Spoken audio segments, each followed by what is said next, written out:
নমস্কার, আমার বাংলায় আপনাদের সাথে রয়েছি আমি প্রিয়াঙ্কা। 9 তারিখ রাতে আরজি করে তরুণী চিকিৎসক ধর্ষণ খুন, সিবিআই তদন্তের 12টা দিন কেটেছে। এদিকে আমরা দেখেছি আজ হঠাৎ দুর্নীতি তদন্তে গতি, একসঙ্গে 15 জায়গায় হানা সিবিআই এর। তাহলে প্রশ্ন তো উঠছে, ধর্ষণ খুনের অগ্রগতি কি? কারণ 9 তারিখ রাতে আরজি করে তরুণী চিকিৎসক ধর্ষণ খুন, তারপরে সিবিআই এর তদন্তের 12টা দিন কেটেছে। বিভিন্ন জায়গায় আমরা দেখেছি রাজ্যব্যাপী আন্দোলন, প্রতিবাদ, বিক্ষোভ চলছে, কিন্তু আজ সকাল থেকে দেখা গেছে 15টি জায়গায় হানা সিবিআই এর। হঠাৎ দুর্নীতি তদন্তে গতি, ধর্ষণ খুনের অগ্রগতি কি? প্রতিনিধি অমিত এই মুহূর্তে আমাদের সঙ্গে রয়েছেন। সরাসরি অমিতের কাছে একবার জানার চেষ্টা করব। অমিত, আজ সকাল থেকে আমরা দেখেছি একাধিক জায়গায় সিবিআই এর হানা, তল্লাশি। সেই ক্ষেত্রে তো প্রশ্ন উঠছে, ধর্ষণ খুনে নাকি দুর্নীতির তদন্ত? এখন ফোকাসে কোনটা সিবিআই?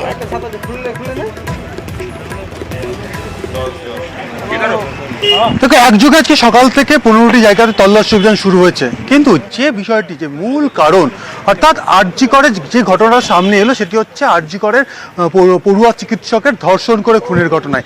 সেই খুনের ঘটনার তদন্তে 12 দিন কেটে গিয়েছে, সিবিআই ইনভেস্টিগেশন করছে, কিন্তু সেই তদন্তের অগ্রগতি কি, এই নিয়ে কিন্তু ইতিমধ্যে প্রশ্ন উঠতে শুরু করেছে এবং প্রশ্ন উঠছে আন্দোলনকারীদের মনে। কারণ এখনো পর্যন্ত কলকাতা পুলিশ যাকে গ্রেপ্তার করেছিল, সেই গ্রেপ্তারির পরে তাকে হ্যান্ডওভার করে দেওয়া হয় সিবিআইয়ের হাতে এবং ইতিমধ্যে তার 14 দিনের কাস্টাডি শেষ হয়ে সেই মুহূর্তে জেল কাস্টাডিতে রয়েছে।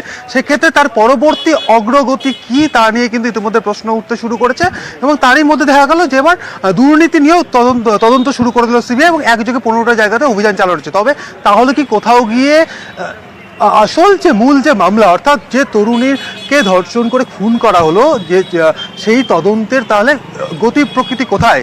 সেই তদন্ত কোথাও গিয়ে থমকে যেতে চলেছে? এই প্রশ্নই কিন্তু আন্দোলনকারীদের মনে। কারণ যে ঘটনাকে কেন্দ্র করে আরজিকর থেকে শুরু করে আস্তে আস্তে আন্দোলন সর্বত্র মেডিকেল কলেজ, আমাদের রাজ্যের বিভিন্ন প্রান্তে ছড়িয়ে পড়লো, দেশের বিভিন্ন প্রান্তে সে আন্দোলন হলো। আমরা দিল্লিতে আন্দোলন দেখেছি, আমরা চণ্ডীগড়ে আন্দোলন দেখেছি, বিভিন্ন রাজ্যের বিভিন্ন হাসপাতালে আন্দোলন হয়েছে। সেই জায়গায় আসল যে মৃত্যুর রহস্য কিভাবে কিনারা হবে, তার তদন্ত কি, তার গতি প্রকৃতি কি, সেই তদন্ত নিয়ে সেই তদন্ত নিয়ে এবার কিন্তু প্রশ্ন তুলতে শুরু করলে আন্দোলনকারীদের একাংশ। তাহলে কোথাও গিয়ে কি সেটাকে ধামাচাপা দিতেই এখন কি শুরু হয়ে গেল এখন দুর্নীতি নিয়ে তদন্ত? এবং আজকে কি সেই কারণে একযোগে 15টি জায়গায় সিবিআই অভিযান শুরু করলো? এই প্রশ্নই তুলছেন আন্দোলনকারীরা। একেবারেই অমিত।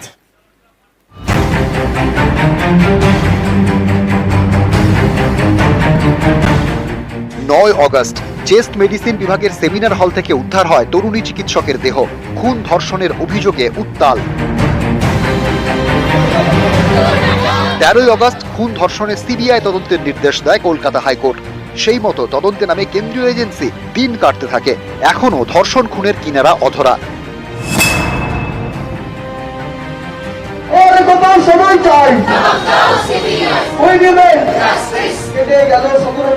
শুক্রবার আরজি করে ওঠা আর্থিক দুর্নীতির তদন্তভারও সিবিআই হাতে পায়। কলকাতা হাইকোর্টের নির্দেশে সেই তদন্তভার পেয়েই রবিবার অ্যাকশনে সিবিআই। আরজিকর সহ একাধিক জায়গায় এজেন্সির হানা। আরজিকরের প্রাক্তন অধ্যক্ষ সন্দীপ ঘোষ। আরজিকর কাণ্ডে প্রথম থেকেই সন্দীপের বিরুদ্ধে নানা অভিযোগের পাহাড়ে সন্দীপ ঘোষ।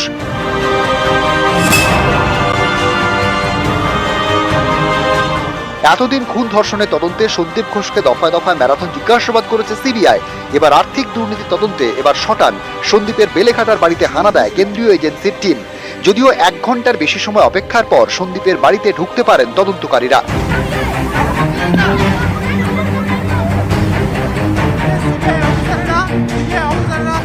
আর্থিক দুর্নীতির অভিযোগে সিবিআই স্ক্যানারে হাসপাতালের অপসারিত সুপারও আরজি করের অপসারিত সুপার সঞ্জয় বশিষ্ঠ সন্দীপ ঘনিষ্ঠ বলে পরিচিত। এবার তাঁর এন্টালির ফ্ল্যাটে সিবিআই হানা। প্রায় 6 ঘন্টা তল্লাশি জিজ্ঞাসাবাদের পর সঞ্জয় বশিষ্ঠকে নিয়ে ট্যাংরার আরেকটি ফ্ল্যাটে যান তদন্তকারীরা। সেই ফ্ল্যাটটি সঞ্জয় বশিষ্ঠের স্ত্রীর নামে রয়েছে। আরজি করের ফরেনসিক মেডিসিনের অধ্যাপক দেবাশিস সোম, তিনিও সন্দীপ ঘনিষ্ঠ বলে পরিচিত। রবিবার দেবাশিসের কেষ্টপুরের বাড়িতে হানা দেয় সিবিআই টিম। সন্দীপ, সঞ্জয় বশিষ্ঠ এবং দেবাশিস সোম, এই 3 জনের আরজি করে চেম্বার এবং হাসপাতালের স্টোর রুমেও তল্লাশিতে যায় সিবিআই। আরজি করে চিকিৎসা সরঞ্জাম সরবরাহ করতেন বিপ্লব সিংহ। সন্দীপ ঘনিষ্ঠ বলে পরিচিত এই ব্যবসায়ী সাঁকরাইলের বাড়িতেও পৌঁছে যান তদন্তকারীরা। রবিবার বেলগাছিয়াতেও সিবিআই হানা। আরজি ক্যাফেটেরিয়ার মালিক আফসার আলী খান, এদিন তার জেকে ঘোষ রোডের বাড়িতে যায় সিবিআই। এছাড়াও আরো বেশ কয়েকটি জায়গায় এদিন সিবিআই হানা। তরুণী চিকিৎসকের দেহ উদ্ধারের পরেই ধরা পড়ে সিভিক ভলেন্টিয়ার সঞ্জয় রায়। তাকে গ্রেপ্তার করেছিল কলকাতা পুলিশ। তারপর খুন ধর্ষণের অভিযোগে তদন্তভার হাতে পায় সিবিআই। এর মধ্যে 14 আগস্ট রাতে হাসপাতালে তাণ্ডব চলে। প্রমাণ লোপাটের চেষ্টার মতো অভিযোগ ওঠে, কিন্তু খুন ধর্ষণে এখনো সিবিআই আর কাউকে গ্রেপ্তার করেনি। এর মাঝে সঞ্জয়ের ভবানীপুরের বাড়ি ও থাকার জায়গা পুলিশের 4th ব্যাটালিয়ন ব্যারাকে হানা দিয়েছে সিবিআই। একাধিকবার গিয়েছে ঘটনাস্থল এবং তরুণী চিকিৎসকের বাড়িতে। প্রাক্তন অধ্যক্ষ সন্দীপ ঘোষ সহ নানা জনকে দফায় দফায় জিজ্ঞাসাবাদ করেছে, পলিগ্রাফ টেস্টের পথেও হেঁটেছে, কিন্তু এখনো ধর্ষণ খুনের কিনারা হয়নি। নানা প্রশ্ন এখনো অজানা।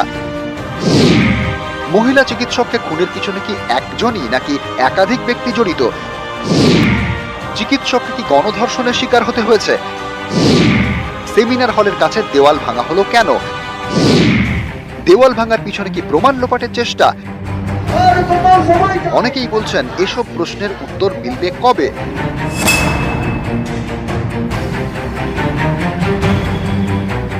ধর্ষণ খুনের কিনারা হওয়ার আগেই আর্থিক দুর্নীতি তদন্তে এবার সিবিআই তৎপরতা। রবিবার সকাল থেকে অ্যাকশনে। নিউজ 18 বাংলা।